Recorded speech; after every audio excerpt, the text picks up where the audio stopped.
There are none so blind as those who will not see. Some people say that it must have been difficult for the Pharisees because they were struggling to understand and they were striving to follow the law of Moses. And that is true. Also, that the teaching of Christ was difficult to follow because it was so radical in its nature. And that's also true. However, the same could be said of us today.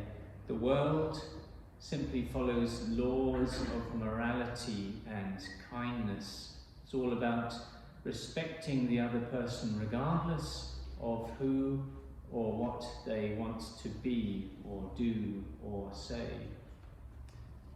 So following Christ today is even more radical, and I'm sure it will get even more difficult to speak about the truth of Christ as time goes on. In the world's eyes, God is a myth, a fairy tale story that bears no relevance to people's lives.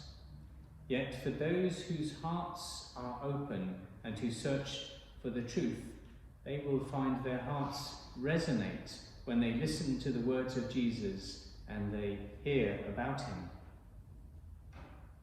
This was not so for the Pharisees because they chose to close their hearts. As human beings, our default position is that of peace and joy, with a heart that yearns for God and a mind that believes in Jesus. But our inherited sinfulness is a bit like a virus on our computer that disrupts and corrupts that purity of our hearts. It causes interference on our phone reception of faith in Christ. But it doesn't block out our searching for the truth of Christ with our hearts and our understanding of his truth with our minds. But it means that we have to continually choose for the Lord every day. And we must do so because it's only in him that we find the fullness of truth.